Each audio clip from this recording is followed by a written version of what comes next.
Supreme court کی جانب سے نیب ترامیم بحال کرنے کے فیصلے سے خیبر پختونخوا میں کئی سیاسی رہنماؤں اور اعلیٰ افسران کو فائدہ پہنچا ہے۔ سابق وفاقی وزیر ارباب عالمگیر اور اہلیہ آسمہ عالمگیر کے ریفرنسز نیب کو واپس جائیں گے۔ اس حوالے سے مزید بات کریں گے ڈان نیوز کے نمائندے عبدالحکیم محمد سے۔ عبدالحکیم، مزید تفصیلات سے آپ آگاہ کیجیے۔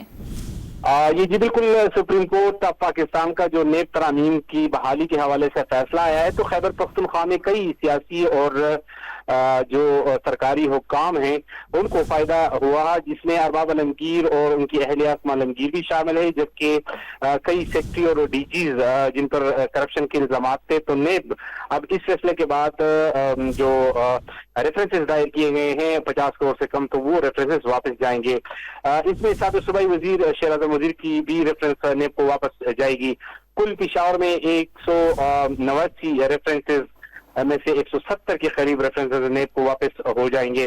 جو تفصیلات ہمیں ملی ہے نیب ذرائع سے، تو 4 عدالتوں کے پاس سماعت کے لیے 10 کے لگ بھگ جو ریفرنسز ہیں وہ واپس ہو جائیں گے۔ سابق ایک آئی جی اور سابق سیکٹری بھی اس سے مستفید ہو جائیں گے۔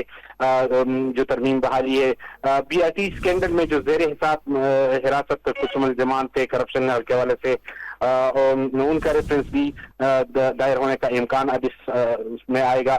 جو مزاربہ اور کاروبار کے نام پر دھوکہ دہی کے جو اسکینڈلز تھے، چند ریفرنسز بھی اس حوالے سے رہ جائیں گے، اور واپس ہونے والے ریفرنسز میں مزاربہ، کرپشن اور غیر قانونی اثاثجات کے ریفرنس بھی شامل ہیں۔ تو جو نیب کو واپس ہوں گے اس ریفرنسز میں نیب ذرائع کے مطابق کل 170 کے لگ بھگ ریفرنسز ایسے ہیں جن کی مالیت 50 کروڑ روپے سے کم ہے، اور یہ بھی نیب کو واپس ہو جائیں گے۔ بہت شکریہ آپ کا۔